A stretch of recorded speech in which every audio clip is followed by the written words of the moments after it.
नमस्कार, स्वागत आपका बोल बेधड़क देख रहे हैं आप और मैं हूं नंदिनी मिश्रा आपके साथ। तारीख 13 नवंबर, समय 11 से लगभग 12 बजे के बीच। इस बीच ऐसा होता है कि राजस्थान की राजनीति में भूचाल आ जाता है। देवली उनियारा से निर्दलीय प्रत्याशी नरेश मीणा एसडीएम को तमाचा मारते हैं, जिसके बाद मामला इतना गर्मा जाता है कि इसकी जद में कई घर, कई गाड़ियां तक जला दी जाती हैं। लड़ाई इतनी बढ़ जाती है कि ये मुकाबला नरेश मीणा बनाम प्रशासनिक अधिकारियों का हो जाता है, जिसके बाद आरएएस एसोसिएशन एकजुट हुआ और मुख्यमंत्री के दरवाजे तक पहुंच गया और अपनी सुरक्षा की मांग उठाई। अब प्रदेश के आरएएस अधिकारी राजस्थान में एम्प्लॉयज प्रोटेक्शन एक्ट लागू करने की मांग कर रहे हैं।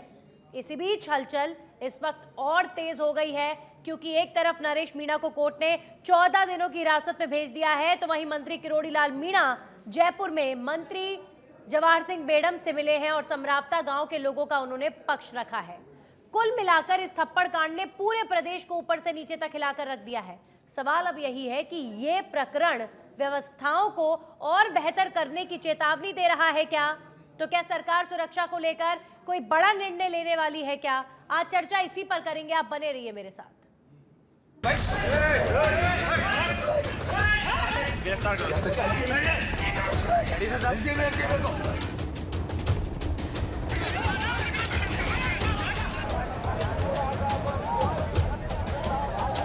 तरह से टारगेटेड इसलिए है कुछ सिलेक्टिव कार्रवाई की, कुछ पुलिस की कार्रवाई में देरी हुई। जो घटना पोलिंग पर हुई थी उसी समय कार्रवाई हो जानी चाहिए। पार्टी हमारी सत्ता है, इसको किसी भी तरह से मानती कार्रवाई की है। 7 लोग पुलिस ने डिटेन किए, 20 निर्दोष हैं, उनको हम छोड़ दिए। तो हमने उनको भरोसा दिया है कि किसी निर्दोष को नहीं पकड़ा जाएगा।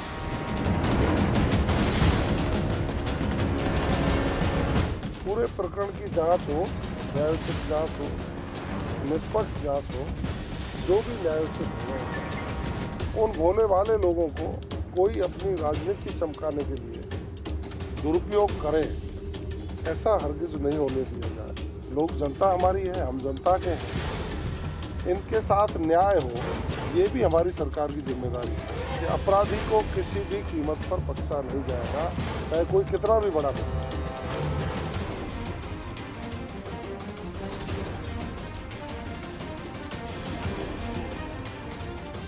वापिस नहीं जोड़ा जाएगा। इस बात को लेकर बहिष्कार किया था। 2-3 बोर्ड दिला दिए एसडीएम साहब ने, वो गाँव वालों ने किसी ने भी नहीं किया बात छोड़ी। तो आज बैक टू बैक बड़ी खबरें आई। सबसे पहले खबर आई कि आरएएस एसोसिएशन मुख्यमंत्री से मिला है, सुरक्षा को लेकर मांग कर रहा है और अल्टीमेटम दिया है कि 30 दिन में आप एम्प्लॉय सिक्योरिटी कानून लेकर आइए। दूसरी तरफ खबर आई कि समरावता गांव के लोग किरोड़ी लाल मीणा के साथ जवाहर सिंह बेडम से मिलने पहुंचे और कहा कि पुलिस हमारे साथ अन्याय कर रही है, ज्यादती कर रही है। समरावता गांव की बिजली गुल कर दी गई है, वहां के युवाओं को पीटा जा रहा है, वहां के लोगों को पीटा जा रहा है। इस तरह की बात जवाहर सिंह बेडम के सामने रखी गई। और वहीं तीसरी खबर तब आई जब कोर्ट ने न्यायिक हिरासत पर भेज दिया है नरेश मीणा को 14 दिन के लिए। कुल मिलाकर हलचल बहुत ज्यादा तेज है, लेकिन कानून किसी को हाथ में नहीं लेना चाहिए, कानून को अपना काम करने देना चाहिए। चर्चा करने के लिए मेरे साथ शैलेश कौशिक जी जुड़े हैं बीजेपी से, गोविंद पटेल जुड़े हैं कांग्रेस से, राजीव पांडे जुड़े हैं जो पूर्व आईएएस अधिकारी हैं, और सुनील यादव जुड़े हैं जो जुड़ेंगे जल्द ही हमारे सहयोगी, क्योंकि पत्रकारों के ऊपर भी हमला हुआ है। आप सोचिए, तो पत्रकार भी अब अपनी आवाज उठाने के लिए आज इकट्ठा हो रहे हैं।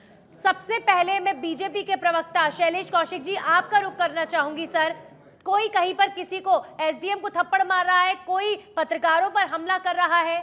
आज क्या हालात ये प्रदेश में हो गए हैं, ऐसा क्यों हो रहा है और क्या बेहतर करना चाहिए अब सरकार को? Sir, it's high time now.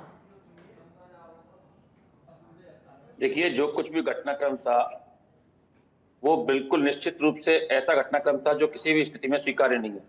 चाहे वो एसडीएम हो, चाहे कोई भी एक छोटा सा कोई और कर्मचारी हो जो चुनाव या किसी अन्य ड्यूटी पर लगा है, उसके साथ इस तरीके से आत्मघाती जब हमला किया जाता है तो इसके लिए ये निंदनीय है। और इसके लिए देखिए, सरकार द्वारा लगातार कार्रवाई करके हुए कल भी डिटेन करते हुए 60 से अधिक लोगों को पकड़ा गया।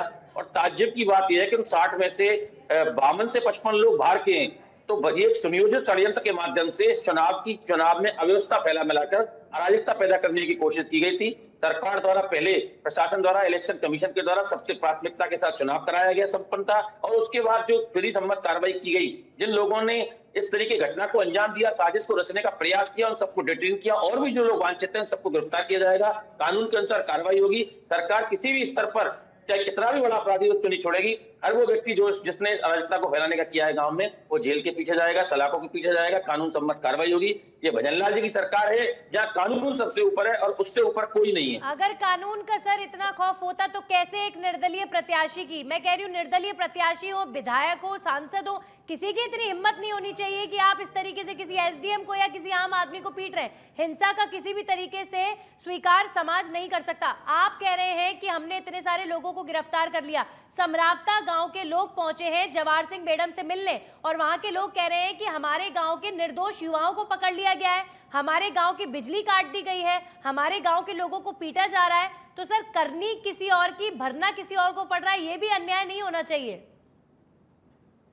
देखिए, आपने जो बात कही वही बात का पक्षधर मैं भी हूं कि चाहे प्रत्याशी निर्दलीय हो चाहे किसी भी पार्टी का हो, किसी को ये अधिकार नहीं है कि किसी ऑन ड्यूटी अधिकारी कर्मचारी चाहे वो किसी भी स्तर का हो उसके साथ इस तरह की कार्रवाई करे।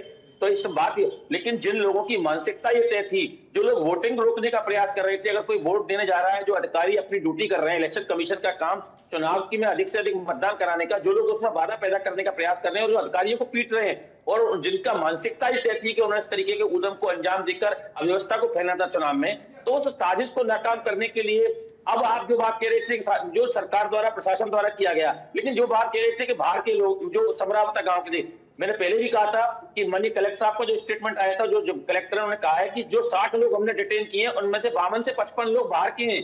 तो ऐसी स्थिति में जो बाहर के लोगों द्वारा ये प्रायोजित तरीके से साजिश रखने का प्रयास किया गया था और ये भी वादा है सरकार का कि कोई भी निर्दोष इसमें फंसेगा नहीं। लेकिन जिस व्यक्ति ने साजिश रखी और जो किसी भी स्तर पर इसमें सहभागी है, क्योंकि कल कांग्रेस के खुद मुख्यमंत्री, पूर्व मुख्यमंत्री ने कहा था कि इसमें साजिश है और कहां तक की है, तो साजिश का अंजाम किस स्तर तक की है। एक तरफ नरेश मुल्ला कहते हैं कि मुझे जान से मारने की साजिश खुद कांग्रेस की, उन्होंने एमपी पर आरोप लगाया सांसद हरीश मीणा पर। दूसरी तरफ कांग्रेस के नेता बात करते हैं, लेकिन मैं कहना चाहता हूं सबसे बड़ी प्राथमिकता उस स्थान पर शांति स्थापित करने की थी जो सरकार ने की, और जो दोषी हैं, जो लोग प्राइमरी एक्यूज भी पकड़े गए हैं, उनके खिलाफ कार्रवाई, और जो लोग बच रहे हैं उन सबको भी डिटेन कर उनके खिलाफ भी कार्रवाई की जाएगी। शैलेश जी देखिए, बहुत सारे सवाल तो मेरे जहन में आ रहे हैं आपकी हर बात के साथ। आप कह रहे हैं कि हमने बहुत सारे लोग हमारी पुलिस ने गिरफ्तार किए हैं, लेकिन उनमें से ज्यादातर बाहरी हैं, बहुत कम ऐसे लोग हैं जो समरावता गांव के।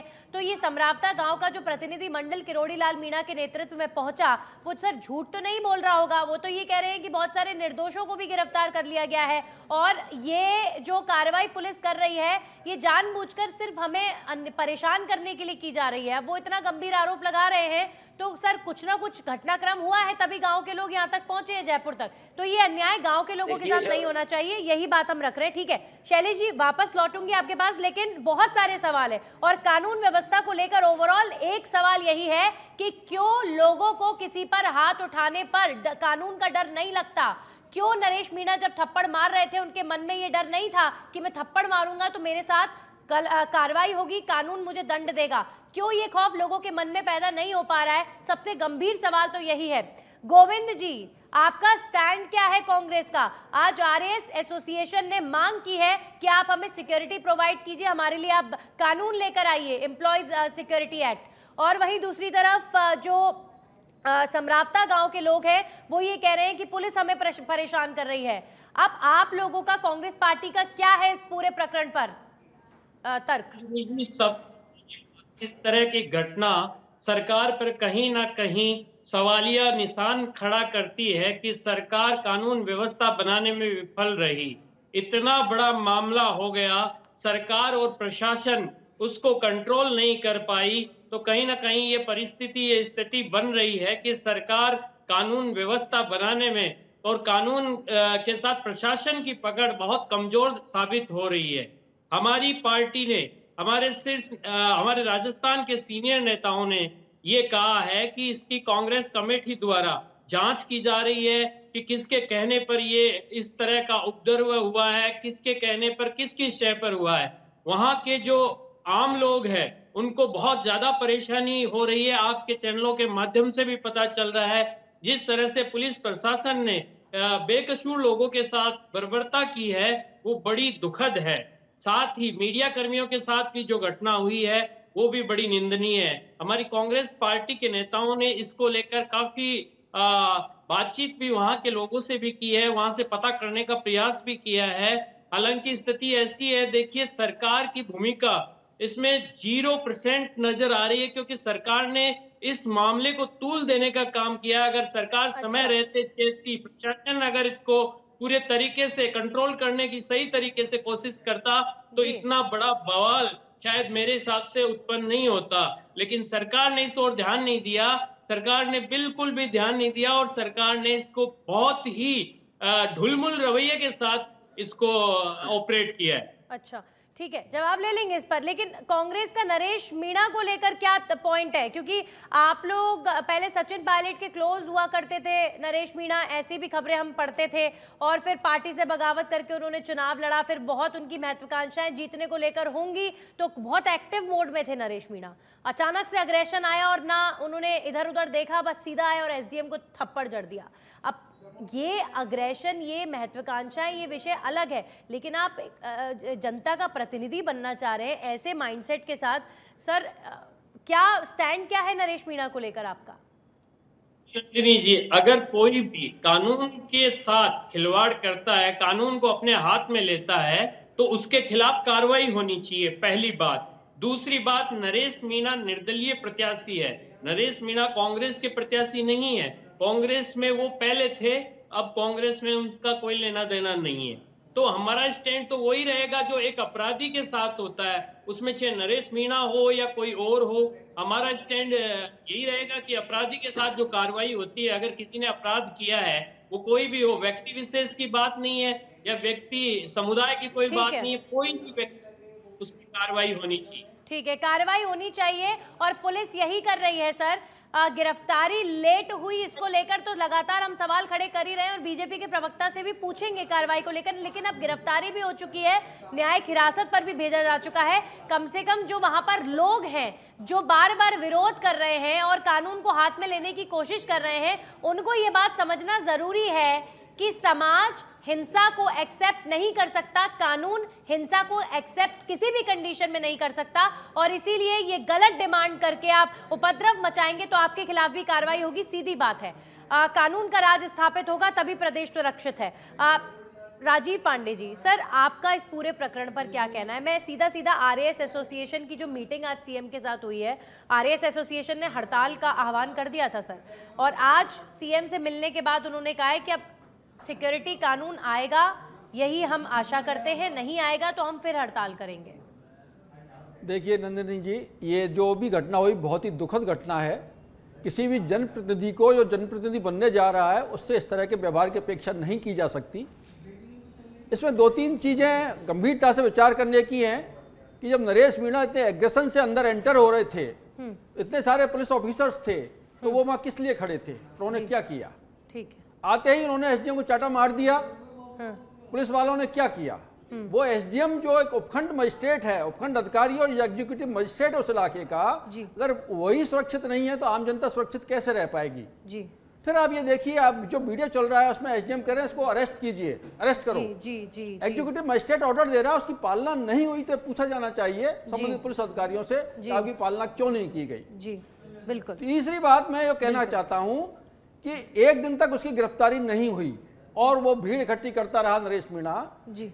चलिए वो पॉलिटिकल नेता है, वो उसका अपना काम है, लेकिन अगर इमीडिएट एक्शन होता, उसकी जो एग्जीक्यूटिव मजिस्ट्रेट के ऑर्डर की पालना होकर उसकी गिरफ्तारी हो जाती, तो मुझे लगता है इतना जो लॉ एंड ऑर्डर खराब हुआ, खून खराबा हुआ, आगजनी हुई या जो भी फायरिंग, ये अश्रु गैस के गोले छोड़े, शायद ये नौबत नहीं आती। इसमें पुलिस प्रशासन को भी थोड़ा सा आत्मचिंतन करने की जरूरत है, वो अधिकारी इस पर विचार कर रहे होंगे। और जहां तक बात हड़ताल की है, आरएएस अधिकारी, वो उनकी मजबूरी थी, वो क्या करते? एक दिन तक कोई कार्रवाई नहीं हुई, उपखंड मजिस्ट्रेट को पीट दिया गया, वो सुरक्षित नहीं है तो दूसरों को सुरक्षा कैसे देगा? तो उनकी एक छोटी छोटी सी मांग है, एक पीएसओ उनकी सुरक्षा के लिए होना चाहिए, जिससे उनमें सुरक्षा का भाव पैदा हो और स्ट्रिक्ट एक्शन हो पाए। इसके लिए एम्प्लॉय प्रोटेक्शन एक्ट भी आना चाहिए, जो कि उन्होंने सीएम साहब से मांग की है। ठीक है। तो ये सरकार का पॉलिसी मैटर है, सरकार को इस पर विचार करना चाहिए। ठीक कोई है। अनुचित मांग नहीं है। ठीक आज के दिनों की जो परिस्थितियां बनती जा रही हैं फील्ड में, आरएस अधिकारी के ऊपर बहुत बड़ी जिम्मेदारी होती है, एसडीएम के ऊपर सारा लॉ एंड ऑर्डर मेंटेन करना, सारे डिपार्टमेंट को रिव्यू करना, सारे डिपार्टमेंट में कोऑर्डिनेशन करना और जनता को सर्विस डिलीवरी देना, गुड गवर्नेंस का। और बात मैसेज यहाँ पर देना। सर सिर्फ आरएएस अधिकारी की, आप यहाँ पर आरएएस अधिकारी के पक्ष में बैठे हैं और मैं यहाँ पर ओवरऑल पत्रकारों की भी बात करूंगी सर, कि आप देखिए जो भी कांड हुआ पत्रकार तो वहां पर कवर करने के लिए पहुंच रहे हैं और उनके साथ भी वहां पर भीड़ ने जिस तरीके के व्यवहार किया, उनको पीटा, ये भी कहीं ना कहीं बहुत बड़ा प्रश्न चिन्ह खड़ा करता है। तो शैलेश जी, आपने यहाँ पर जो सुनील यादव, माफ कीजिएगा, राजीव पांडे जी ने जो क्वेश्चंस खड़े किए कि जैसे ही ये घटनाक्रम होता है उसके बाद जब खुद एसडीएम, जो पीड़ित एसडीएम है, वो खुद कह रहे हैं कि आप इनको गिरफ्तार कीजिए, पुलिस वहां पर देख रही है, वहां पर इंतजार हो रहा है कि नरेश मीणा वहां जा रहे हैं, भीड़ इकट्ठी कर रहे हैं, खूब जोर शोर से और पूरे एटीट्यूड के साथ उनके वीडियोस बन रहे हैं और उनको कोई हिचकिचाहट, कोई शर्म नहीं आ रही है। इंतजार सर किस बात का हो रहा था? जब प्रूफ था, वीडियो था, किस बात का इंतजार हो रहा था? गिरफ्तारी तुरंत क्यों नहीं हुई थी? देखिए, आप ये जानते हैं, साहब ये बैठे हैं अधिकारी ये भी जानते हैं कि चुनाव के समय सारा जो चुनाव का जो भी प्रशासनिक कंट्रोल होता है वो चुनाव आयोग के हाथ में होता है। उस जगह चुनाव आयोग के जो अधिकारी होते हैं वो भी मौजूद थे। तात्कालिक परिस्थितियां क्या रही वो अलग विषय है, लेकिन निश्चित रूप से ये एक जांच का विषय है और हमारे मंत्री महोदय जवाहर सिंह जी ने कहा भी है कि इसकी उच्च स्तरीय जांच भी की जाएगी कि किस कारण से ऐसी परिस्थितियां उत्पन्न हुई। लेकिन मैं फिर भी कह रहा हूं कि चुनाव आयोग की और सरकार की पहली प्राथमिकता उस जगह, क्योंकि जो लोग नहीं चाहते थे, किसी भी माध्यम से चाहते थे कि इस जगह की भड़की हुई आग 10-5 बूथों पर पहुंचे और चुनाव में जो मुद्दा उत्पन्न किया जाए, निश्चित रूप से चुनाव आयोग की पहली प्राथमिकता चुनाव की प्रक्रिया को, प्रोसेस को पूरा करना था। वो उन्होंने किया और उसके तत्काल बाद पुलिस ने कार्रवाई की, क्योंकि अगर छोटी मोटी कोई कार्रवाई के बाद कोई बलवा की स्थिति होती तो आग ज्यादा फैलती। सरकार ने तुरंत प्रभाव से चुनाव आयोग ने जो निर्णय लिया उसकी पालना में पहले चुनाव कराया, चुनाव के बाद तुरंत उनको गिरफ्तार किया। और आप देखिए, मैं फिर कह रहा हूं कि कोई भी दोषी बचेगा नहीं और अगर किसी भी व्यक्ति को ठीक है शैलेश जी, ठीक है, अब कार्रवाई हो रही है मान ली, लेकिन जो वक्त आपने तमाम उपद्रवियों को उपद्रव मचाने के लिए दिया उसके जिम्मेदार कौन? वहां पर लोगों को जो परेशानी आई, आमजन जो परेशान हुआ, ट्रैफिक में फंसा, इतना उपद्रव मचा, निर्दोष लोग पिटे, उसका जिम्मेदार कौन? क्या अब भी आप पल्ला झाड़ेंगे कि चुनाव आयोग की गलती है? पल्ला झाड़ने की बात नहीं है, मैं स्पष्ट रूप से कह रहा हूं कि हमारे मंत्री महोदय ने भी कहा है, जो गृह राज्य मंत्री हैं, कि इसकी जांच होगी और जांच के आधार पर जो भी दोषी होगा, चाहे वो प्रशासनिक लेवल पर, वो उनके खिलाफ कार्रवाई होगी। लेकिन उस चुनाव के समय की जो परिस्थितियां होती हैं उस परिस्थिति को भी आप दूसरा भी सोचिए कि अगर किस स्थिति में होता, और जो भी घटना हुई है आप बताइए, चाहे पत्रकारों के साथ घटना हुई है, चाहे वो आगजनी घटना की है, वो इन लोगों ने तो किया जो ऊपर फैलाने की साजिश रचना चाह रहे थे, वो किसी आम आदमी ने नहीं की है, वो किसी अधिकारी ने की है। लेकिन जिन लोगों ने, किसका फेलियर है? जो लोगों के ऐसे, इसका ये फेलियर नहीं, ये परिस्थिति की बात थी कि जो लोग चाह रहे थे उस साजिश को, जो जितनी बड़ी साजिश रचना चाह रहे थे उस साजिश को रोकने का सरकार द्वारा उस स्थिति में चुनाव कराने के साथ साथ उस फेलियर जो परिस्थिति थी, जो साजिश रखने का प्रयास था, उसको रोकने की पूरी जो सक्षमता थी उसमें भी दिखाई कि चुनाव कराना भी जरूरी था और उसके बाद जो दोषी हैं उनको गिरफ्तार कर उनके खिलाफ जो कानून सम्मत मतलब क्या हमारा प्रशासन नरेश मीणा या उस भीड़ से डर गया था जो उस वक्त आप लोग गिरफ्तार नहीं कर पाए थे उनको, या फिर आप लोगों को ये चिंता सता रही थी कि पहले शांतिपूर्ण तरीके से वोटिंग हो जाए फिर हम देखेंगे, और तब तक इतना उपद्रव मच चुका था? मतलब जिस चीज को आप रोकना चाह रहे थे वो तो हो चुका था।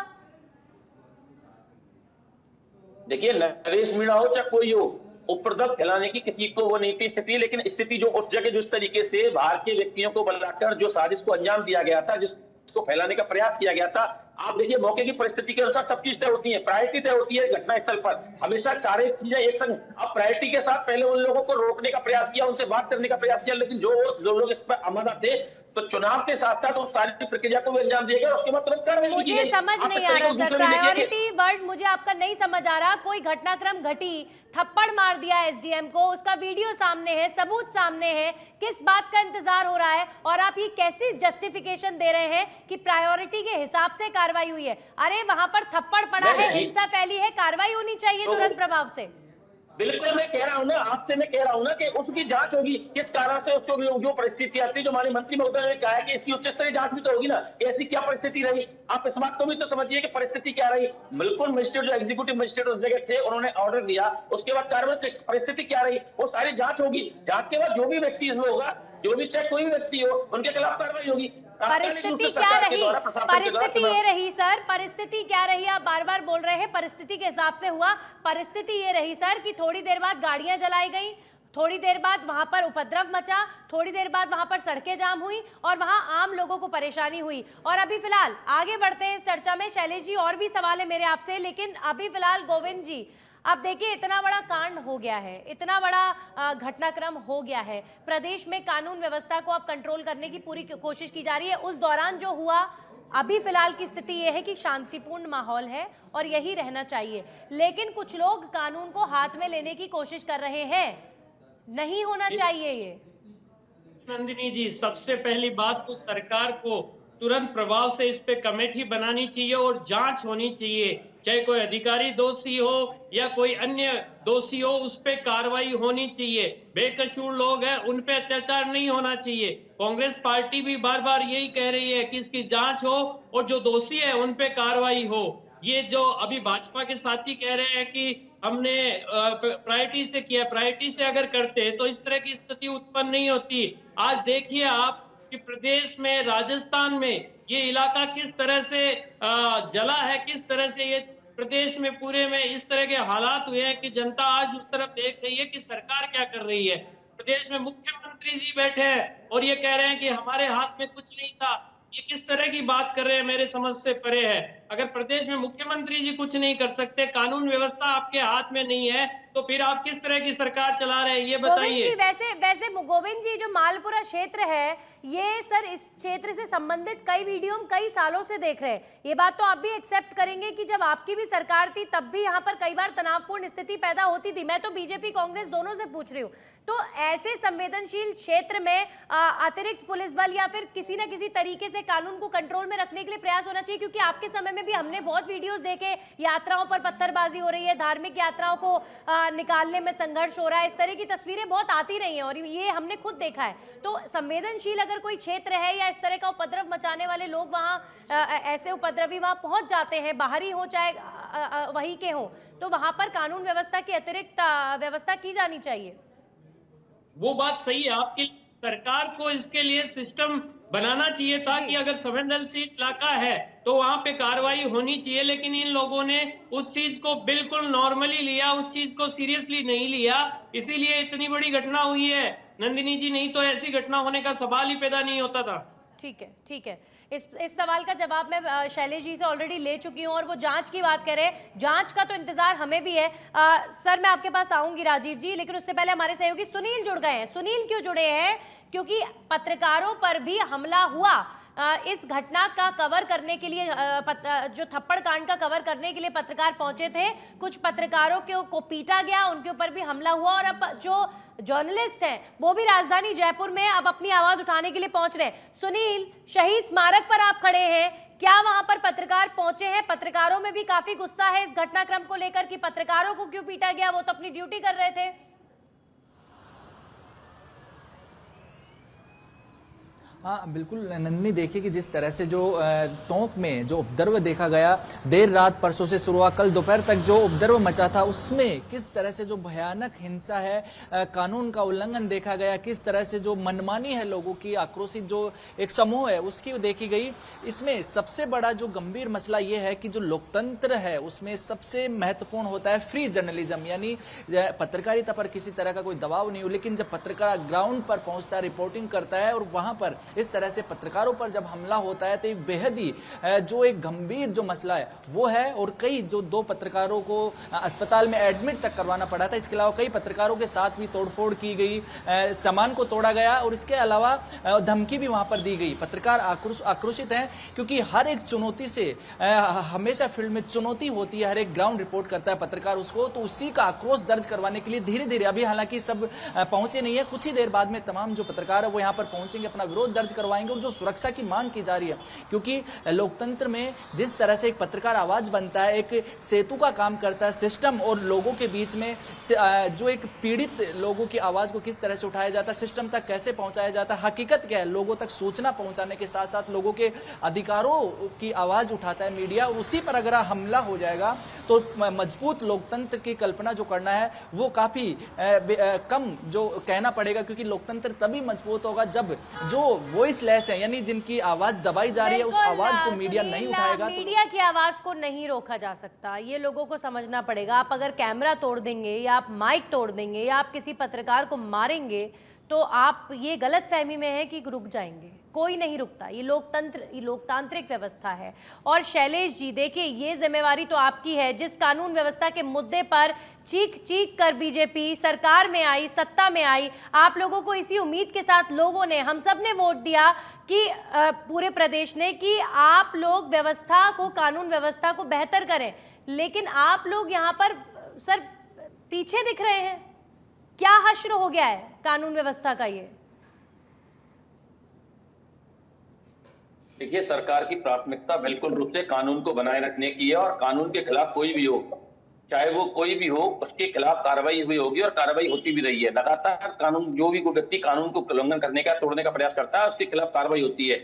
आप एक बात को समझने का प्रयास कीजिए कि मैं पहले भी कहा था कि चाहे ये पत्रकार बंधु हैं जो जिस तरीके से कार्रवाई करते हैं, दुनिया को खबरों को पहुंचाने का प्रयास करते हैं, अब आप देखिए कि उन लोगों की मानसिकता को भी समझिए जिन लोगों को उपद्रव करना था, कि उन लोगों ने इन तक को नहीं छोड़ा। उनका केवल एकमात्र उद्देश्य था, और मैं फिर कह रहा हूं कि उनके उद्देश्य की पूर्ति उन्होंने चाहे किस तरीके को कल जो घटनाक्रम दिया, भविष्य में इस प्रकार की किसी भी कार्रवाई को अंजाम देने से पहले इस बार जो इनके खिलाफ कार्रवाई होगी, जो पूर्ववर्ती सरकार में नहीं हुई, वो इसका अंजाम भुगतेंगे। भुगतने के बाद आगे ध्यान रखेंगे कि भजनलाल जी की सरकार के अंतर्गत अगर इस तरह की कार्रवाई की तो इसके क्या अंजाम होते हैं। और निश्चित रूप से माननीय मुख्यमंत्री महोदय ने भी इस विषय की जो पत्रकारों से जानकारी ली है और उसमें समुचित कार्रवाई के निर्देश दिए हैं। और इनको निश्चित रूप में ये तो वही बात हो गई कि आप ऐसी कार्रवाई अब करेंगे, ये तो वही बात हो गई। अब क्या फायदा जब चिड़िया चुग गई खेत, जब हो गया कांड, जब पत्रकारों को पीट डाला, जब एसडीएम पिट गए, उसके बाद हम कार्रवाई करेंगे। पहले से कानून व्यवस्था ऐसी स्थापित कीजिए ना कि लोग डरे। लोगों को डरना चाहिए किसी मीडिया कर्मी का कैमरा तोड़ने से पहले। क्यों नहीं डरते? क्यों नहीं है कानून का राज? सर बहुत तीखे सवाल लग रहे होंगे आप, लेकिन माफ कीजिए, मुझे पूछना पड़ेगा आपसे। नहीं, बिल्कुल ये आपका अधिकार है और आपका पूछना, बिल्कुल मुझे इसकी किसी तरह की कोई दिक्कत नहीं है। लेकिन मैं फिर भी कहना चाहूंगा कि जिस तरीके का घटनाक्रम हुआ है, उस घटनाक्रम के बाद भविष्य में इसकी पुनरावृत्ति ना हो, यह सरकार की पहली प्राथमिकता। और सरकार इस तरीके के लिए बिल्कुल निश्चित सात्विक रूप से रहने के साथ साथ इन अपराधियों के खिलाफ, ऐसे जो नेता बनने के लिए, जो अपने आप को हिट करने के लिए इस तरीके, उनके खिलाफ इतनी मजबूत प्रभावी कार्रवाई करेगी कि आगे से लोग उस तरीके की जो चवन्नी छाप नेतागिरी करते हैं उनको सोचना पड़ेगा। सर ऐसी गुंडा प्रवृत्ति के जो लोग होते हैं, जो अपनी राजनीति चमकाने के लिए ऐसे कार्य करते हैं, इन पर पहले से ही आपको ऐसे प्रावधान करने चाहिए कि इनको थोड़ी अपनी जो गुंडागर्दी है उसको कंट्रोल में करना आना है। ये जो बिना डरे लोगों को मार रहे हैं, पीट रहे हैं, सर ऐसे कानून का राज स्थापित नहीं हो पाएगा या ऐसे सुरक्षित फील नहीं कर पाएगा राजस्थान का वासी। सर फाइनल एक मिनट, क्योंकि अब मेरे पास वक्त की थोड़ी कमी है। कोविंद जी, राजीव जी, 30 सेकेंड में अपनी बात रख दीजिए। राजीव जी, देखिए, कानून की पालना जब तक स्ट्रिक्ट रूप से नहीं की जाएगी तब तक अव्यवस्थाएं समाप्त नहीं होंगी। और इसके लिए सरकार चाहे कोई भी हो, बीजेपी कांग्रेस की बात नहीं करता, जब तक उसकी इच्छा शक्ति ये नहीं हो, स्पष्ट डायरेक्शन नहीं हो पुलिस और प्रशासन को कि कोई न्यूसेंस टॉलरेट नहीं की जाएगी, स्ट्रिक्ट एक्शन लिया जाए, तभी ये समस्याएं समाधान होंगी, तभी सुधार आएगा। ठीक है गोविंद जी, ऑपोजिशन की भूमिका होनी चाहिए सर। कानून व्यवस्था को लेकर आप भी सवाल उठाइए, कहीं नजर नहीं आ रहे हैं। देखिए नंदिनी जी, इस तरह की घटना लोकतंत्र के लिए कलंक है और हमारी पूर्ववर्ती सरकार ने बहुत सारे ऐसे कानून बनाए थे जिससे कि इस तरह की घटना नहीं हो, लेकिन इन लोगों ने इस 11 महीने के कार्यकाल में एक भी भूमिका ऐसी नहीं निभाई कि जिससे राजस्थान का कानून सख्त हो। और जिस तरह से अपराधियों के हौसले बुलंद हो रहे हैं, अभी इसी घटना को देख लीजिए। या तो मैं ये कहूंगा कि कहीं ना कहीं इस सरकार ने अपने स्वार्थ के लिए इस मामले को बढ़ने दिया या इसको दरकिनार किया कि इस तरह की घटना को। सरकार की तो सर किरकिरी हुई है, सरकार का क्या स्वास्थ्य होगा? मुझे समझ नहीं आई आपकी बात, लेकिन ठीक है। लगातार सर वक्त की थोड़ी कमी है, सॉरी। थप्पड़ कांड को लेकर पल पल का अपडेट दे रहे हैं हम जनता को। आप सब जुड़े, शुक्रिया आप सभी का जुड़ने के लिए। कुल मिलाकर हर कोई यही चाहता है कि कानून का राज स्थापित होना चाहिए और जो हिंसा फैलाना चाहते हैं वो कानून से डरें, यही मांग हर किसी की है। इसी के साथ बोल बेधड़क पे इतना ही। नमस्कार।